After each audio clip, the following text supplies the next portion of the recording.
Yo, what's good, y'all? Welcome to Breaking Bread. I'm your host, King Zoe, with the Kingmakers of Oakland Street Team, and I'm here with a very special guest, the legend, person I hold very close to me. And I also refer to him as my uncle, his brother Baba Hodari. Yes, sir. Go ahead and tell him what you do. Tell them what I do. I do a little bit of everything. I'm a student. I'm a teacher. I'm a father. I'm a son. I spend most of my time being a parent and trying to be a Baba to young people in our community. Most definitely. It's great to have you on. It's good to be here. It's an honor. So we're going to go ahead and get into it. The first thing I wanted to ask you was, can you talk about your experience kind of growing up? What environment did you grow up in, and how was it kind of living where you lived, you know?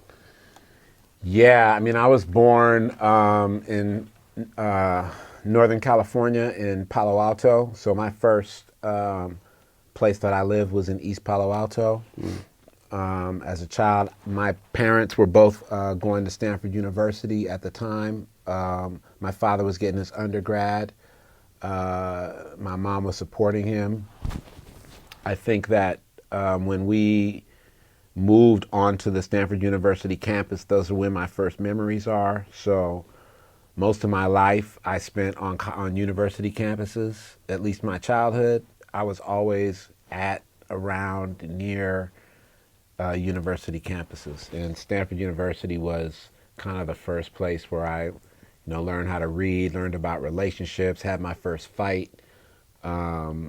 Learned how to ride a bicycle, learned how to catch and throw and play kickball and dodgeball and tag and matchbox cars and all of that. So I remember all of that in my childhood in Stanford. I also remember that it was a volatile time and it was the early 70s. So my parents were really black nationalists, very like Pan-Africanist, a lot of afros and dashikis, and my name was Hodari Bayano. So I was always subject to those kinds of conversations about blackness, and they would come up in conversation just in the playground with other kids because everybody else would be Sam or Chris or Peter or John, and then here comes Hodari, and they would try to mess with my name or make fun of me or whatever. So I always had to stand up to that kind of stereotyping, that kind of caricaturing. I used to get in fights as a kid around that at Stanford, really as a little kid. Like I'm talking about as a 4-year-old, as a 5-year-old, I used to get in fights around that. My father, after he graduated from Stanford University, I mean, I guess the other thing to say about my time at Stanford was that I had a preschool teacher who was profoundly impactful on my life. Her name was Mrs. Ethel Young. She was a Jewish woman who was, probably one of the teachers that I remember the most in my life, and that's kind of crazy because I'm in my 50s and I still remember my preschool teacher. Yeah, time is important. But Mrs. Young taught me a lot about communication, about what it meant to be in a multicultural environment, how to manage cross-cultural communication. Just a lot about living up to my potential, believing in myself, living up to my dreams. I remember she used to ask us what we dreamt, and then she would write our dreams down. She would have us draw pictures of our dreams, and then she would ask us the stories behind them, and then she would write them down. So I actually have a book of dreams that I had as a kid that are like transcribed by her or by my mom of like what I was dreaming in preschool. It was crazy. So, and that was probably the most diverse environment I'd ever been in my life. It was just every kind of race, ethnicity was in this room, in this space as a preschool kid. So it just had a profound effect on who I became without me really being fully conscious of it. Right. The second thing about Stanford, living there as a kid, was that I skipped kindergarten. So I went to preschool and then I went straight to first grade. I spent about 20 days in kindergarten before I was in first grade. And that also had a profound effect on my life because it meant that every grade after that, I was always the youngest in my class. That's what it, all the way up through university, I was always the youngest. And it just was a different psychological thing to be the youngest. Did you think that set you at a disadvantage or at an advantage, do you think? It depends. It's dependent on the situation. Right. Athletically, it set me up as a disadvantage. Okay, yeah. Because I was always physically smaller than the kids I was competing against, right? For relationships with girls or whatever, it was a disadvantage because I was younger and cats was always older. You know what I mean? Exactly,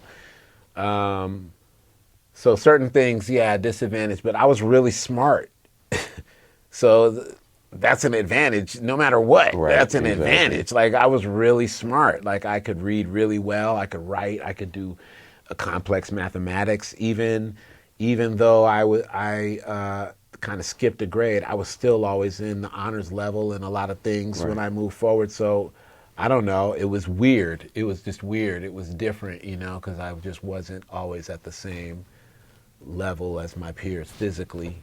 And that definitely impacted me. I'll talk more about that later. And then I think just my black consciousness, my black identity was firm by the time I was 5. I just knew who I was in that department. That's important. I knew who I was. I knew who Malcolm X was. I had celebrated Kwanzaa my whole life. I was super into the civil rights movement, the Black Panther Party, all of that. I just knew it like, I don't know. It was like I learned how to read. Those are the first things I learned how to read. You know what I mean? Yeah. Like I was always steeped in black consciousness ever since I can remember. I don't remember a time of feeling like I was in some sort of colonial system that was trying to teach me to hate myself. I was always being taught to love myself. I had a big old afro. I used to rock dashikis all the time. I used to wear a headband that I had got at a Native American reservation. I used to wear it every day. Come on now, you was dripped out. I used to have I had a jean jacket that I wore all the time that had like patches on it, and I had a red, black, and green patch on that jacket that said Afro under it. My father's from Panama, so I had a flag, a Panamanian flag on that, and I had much more of an Afro-Latino consciousness from 0 to 5 than probably any other time in my childhood or in my life. So, and the fact that we were in California and it was the early 70s, and so Panthers were getting locked up. People were marching in the streets around what was happening to Huey, what was happening to Bobby, what was happening in the elections, all of that stuff. 72, 73, 74, the Oakland A's were winning the World Series. You know what I mean? Like, it was just a lot of different kind of cultural things happening in the Bay Area at that time, and that's where I came from. That was my foundation. Okay. When I was 5 years old, my father and mother moved us to Ithaca, New York, which is upstate New York. It's about 4.5 hours away from New York City. It's where Cornell University is located. My father was hired as a professor, so we lived maybe, I don't know, a quarter mile from campus. You know what I mean? Yeah. So I was always back to a college campus. Like I always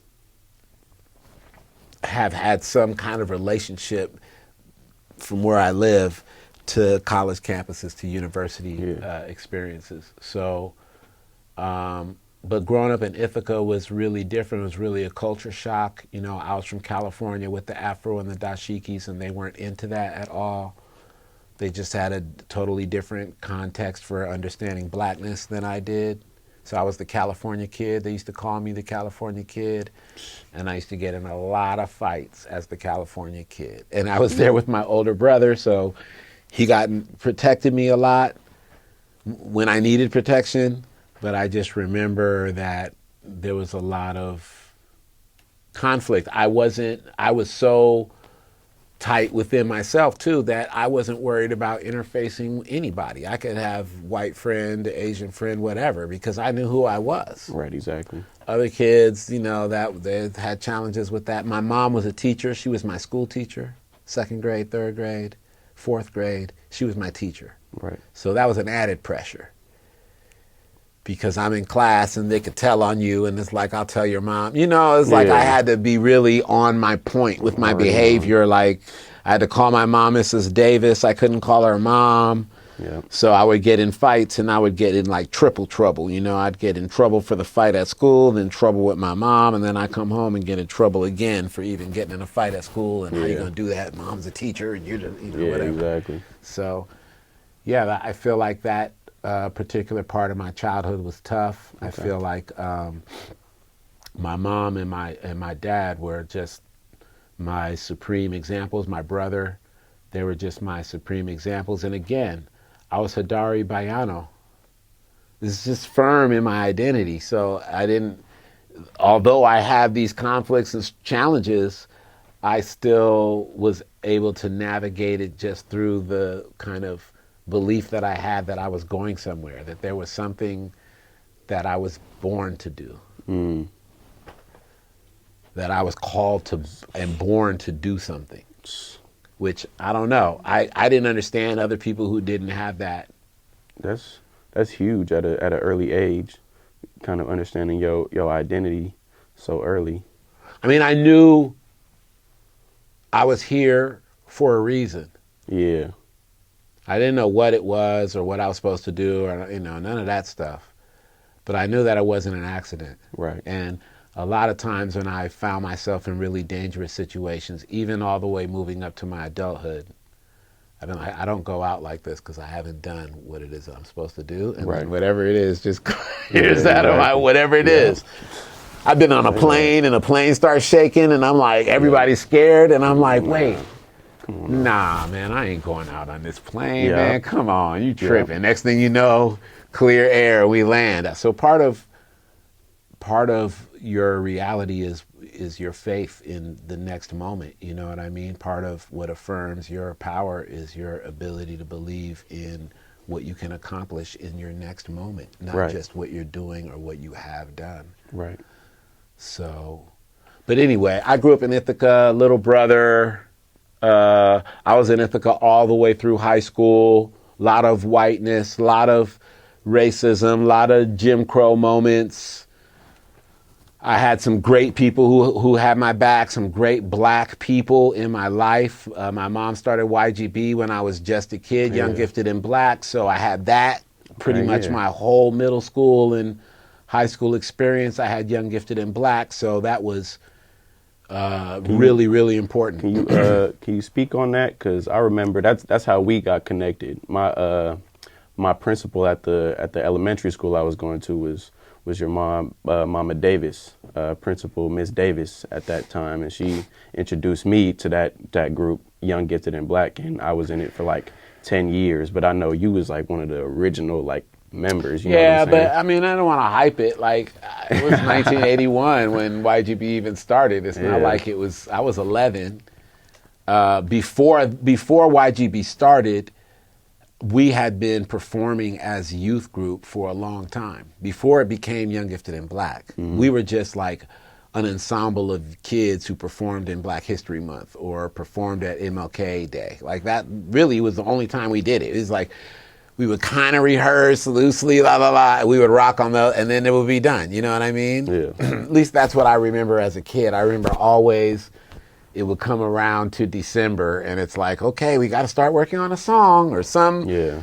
Even before YGB, I'm just saying this was how school was. In the second grade, we had a song we had to sing and performance that we. So it was just part of my mom's pedagogy. It was always part of my mom's pedagogy. She always integrated and incorporated art in the teaching of Black history, which was fundamental. in my own constitution. It's also important to note that 81 YGB starts. It's right around the same time I first heard the Cold Crush Brothers. Like almost within the same months of YGB starting, I heard the Cold Crush Brothers for the first time. Around that same time, I heard Curtis Blow. I really got introduced to Curtis Blow like heavy, Yeah. right around that time. And Curtis Blow had like basketball. He had the breaks. The breaks was a big one.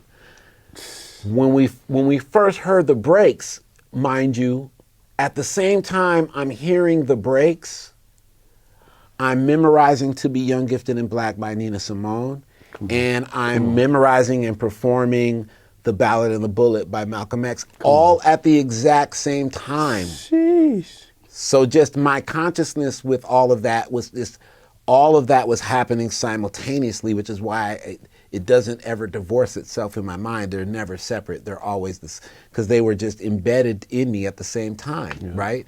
Memorizing Langston Hughes's poems and being introduced to Run DMC or Houdini at the exact same time. So by the time we get to like, I don't know, YGB is 81. For me, YGB is 81 to 87. Think about that. You were in YGB longer than I was as a kid, first of all.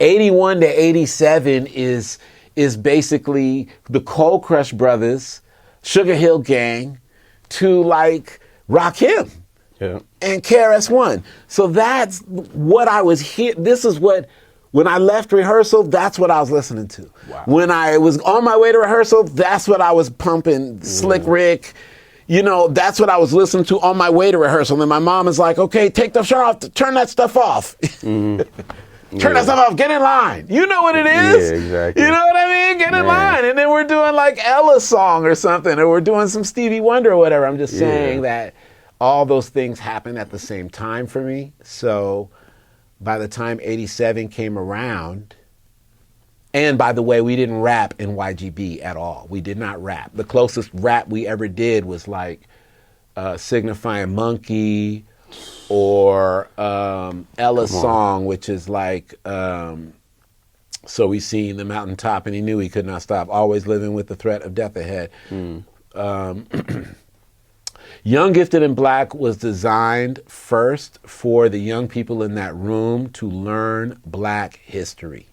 And then second, for those specific young people to teach others. That is the whole thing of what Young, Gifted, and Black was. That's what it is now. It's just, it's more complex now because there's more technology opportunities to make that, to amplify the voices of the young people themselves. But in my time, it was like, you memorize a thing, you stand in the room, you perform the piece to the audience, you never do that again. Like, it's done. You did it. It's a show. The show's over and it's done. You start rehearsing for the next show. Not for like, we're going to go and bust at this. Not like that. We didn't do it like that. Yeah. But that's to say that fast forward to when you get into YGB, this is 2010. Yep.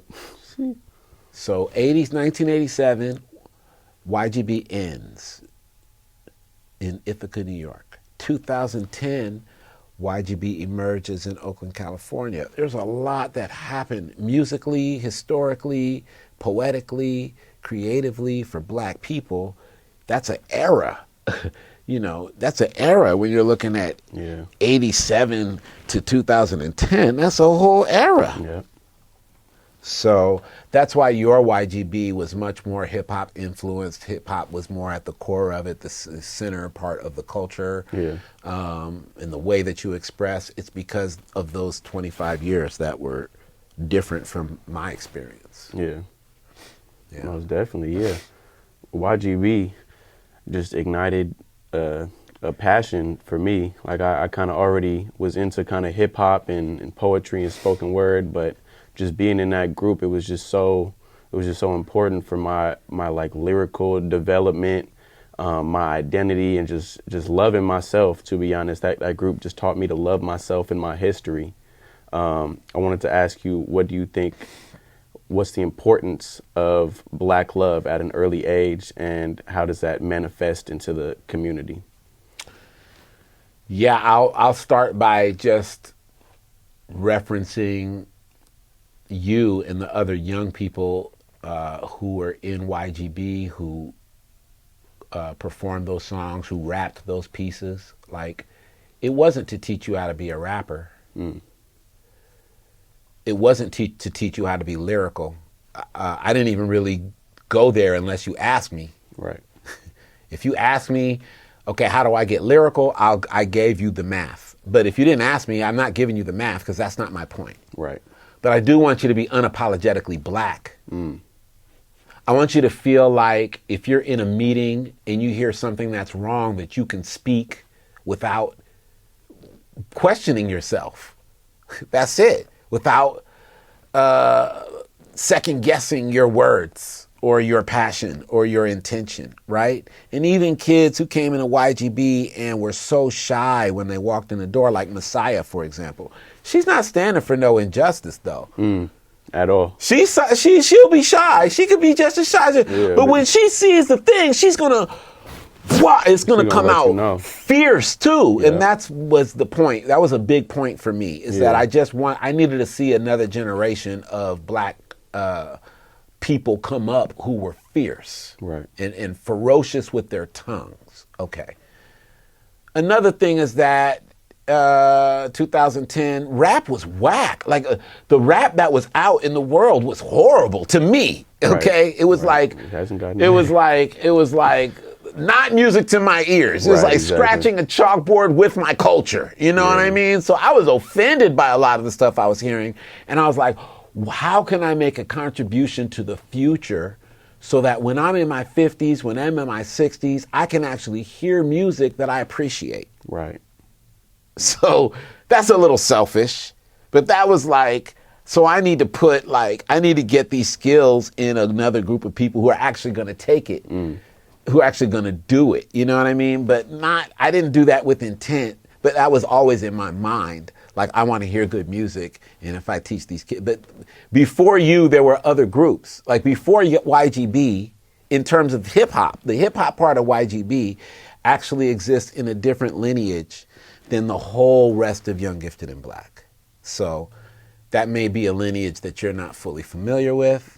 So let me retract to that lineage. Okay, yeah. Okay. So in 1991, I graduated from UC Berkeley. And at the time when I was at UC Berkeley, there was a group of MCs and DJs called the Justice League.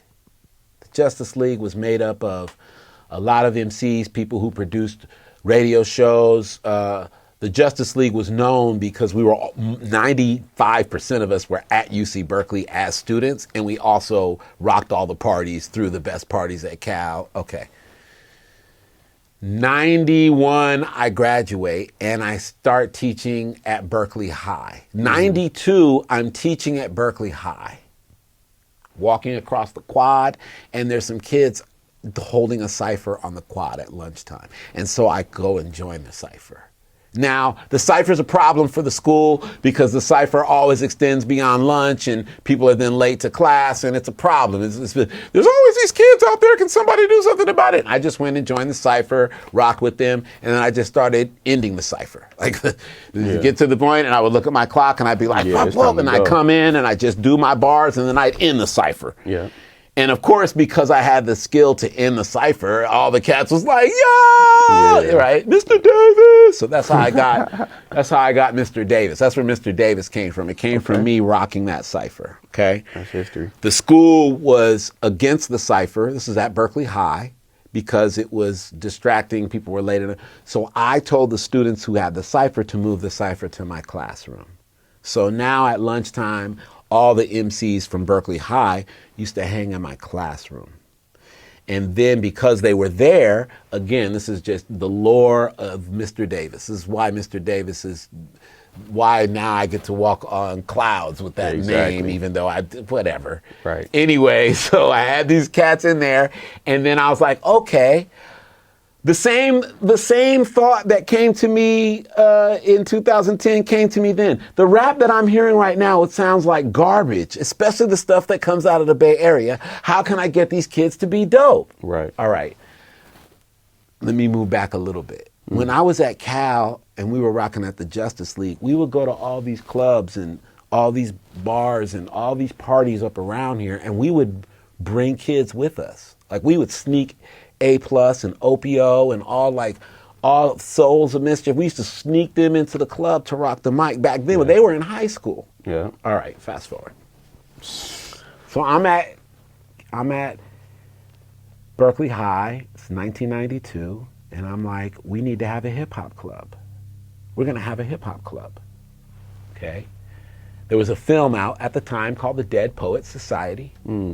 So we named the group the Live Lyricist Society. Okay, yeah. This is 1992. To my knowledge, this is the first high school hip hop club ever in the country, ever. 92. Okay? All these MCs year after year go through this thing. They're going, and it's a gauntlet.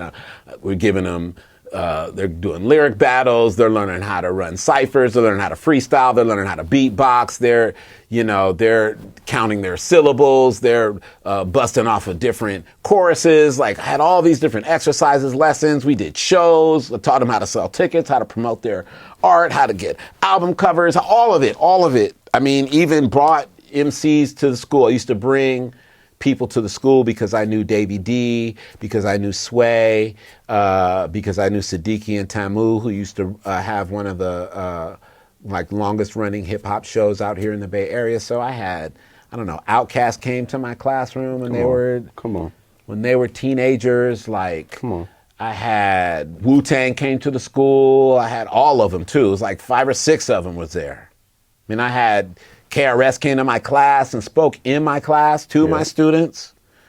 Just a lot of different MCs, a lot of different people came through because the whole point was to kind of show them that being in this game was a possibility, right? These are kids, MCs, they weren't like the YGB kids. These are kids who they needed more inspiration to stay and be in school, You're part of that lineage. That's the hip hop lineage. If I kept going with this story, eventually you arrive at like Phoenix's dad. Right, yeah. Pharaoh's dad, who's Piper. Piper, come on. Who was in LLS. Yep. Before he became Piper, he was in the Live Lyricist Society at Berkeley High School. That's just one example of like that lineage and how it played. And then Pharaoh and Phoenix are in YGB, right? Yeah. So a lot of that hip hop stuff that came from the Justice League through the Live Lyricist Society. There's another group called Hip Hop Fanatics, which Davin and the Attic, Dat. Okay, so Dat was in Hip Hop Fanatics, which was the offshoot of Live Lyricists. Like all these, there's like a lineage in the Bay Area of these MCs, and YGB exists in that lineage. It's weird, but it's true. It's like a tree. It's like a tree. It all came from a very specific root. The people in the root may not recognize the people on the branch. The people on the branch may not recognize the people at the root, but there's some people who can see the whole trajectory. I know Sway can. I know Sway can see it because Jay Walt is his little nephew, right? Jay Walt was in YGB, but I was on Sway's show when I was 18 years old. So it's just that whole kind of journey. And he sees it, because whenever he sees me, he's like, oh, it's like, because it's like, oh, you're putting together things that were like 20 years in the past, and then you're projecting on this kid's career 10 years into the future. Man, shout out to Sway. Shout out to Sway, man. And shout out to Jay Walt, too. Yeah, man, for doing real. His thing. We rocked that. We rocked his morning show a couple years back. We did it a couple times, but that was one of the experiences I'll never forget. Man. But yeah. So what's the importance of Black love in the community to you? Because I feel like a lot of times we're not loving ourselves and loving each other within our community. No, I believe that. I think Black love is hard. I think that we suffer from internalized racism, so it's hard for us to love ourselves. We struggle with interpersonal racism and genderism and sexism, so it's hard for us to love each other. And then we really have a love-hate relationship with the institutions around us that support us. Like we really don't fully love them and we can't really hate them. You know what I mean? Mm-hmm. So I just feel like we have a challenge with love is a challenge. Right. On all those levels, love is a challenge. I think that it's critical, though. There's nothing more important, more significant, more powerful, more impactful for our future than love. Love is the central reason why we were chasing freedom. Love is the reason why we never wanted to leave the continent. Love is why we survived. Love's why Harriet ran. Love's why Malcolm died. Martin died. Love. Everything that we've done has been about, in one way or another, you could reduce it all down to one common denominator, which is that love. Like if you love, you want to live. You want to see a future, have a future. You have enough love for yourself and your own possibility and the possibilities of the world that you actually want to live out this future, and all the things that stand in the way of this future that you are living out that you might call freedom or a dream or hope, or all those things that stand in that way, that's hate. All that is hating on your ability to love yourself. So love is central. It's central to, if I don't love myself, I'll allow anybody to treat me any old kind of way. Come on. If I don't love the people who are connected to me, my family member, I'll allow them to be treated any kind of way, and I'll treat them any kind of way. Right. Exactly. Right. So I think that love is critical. I think that hate serves us too. I don't want to say that hate doesn't serve us. It's sometimes we get caught up in Christian notions of hate and love, and not like always practical notions of hate and love. We don't, you can't say you love something if you don't know what you don't love. Like, yeah, come on. So, I hate injustice. Like, I hate Jim Crow. It shouldn't be a problem for me to say that. I hate it. I want Jim Crow to go away. It pains me to think that I'm 50 years old and I've known you most of your life and you have to deal with Jim Crow. It pains me to think of that. It hurts me to think of that. That my son, I have a son who's 6 months old, 7 months old, and that he lives in a Jim Crow country. That is just an apartheid Jim Crow country, man. It pains me to say that. I hate that about this country. So yeah, love and hate. I love the trees. I love the trees, especially in California. Man, I love the bay. I love the birds, and the water is so beautiful. The sky is so pretty, man. The moon. I love the moon. Here in California, man, California is incredibly beautiful. It's so beautiful. But there's a lot about California that I hate homelessness, man. I hate it. I hate incarceration. I hate poverty, man. I hate it. I hate it. I hate the fact that you can't live here unless you have money. And if you don't have money, you will suffer. You suffer. Like, I hate that. Mm. So I'm just saying that these things work together, that our love works in concert and in relation to the things that thoroughly disappoint us, to the things that thoroughly let us down. And our love is about a faith in the future. It's like an Afro-future possibility. That's where love lives, right?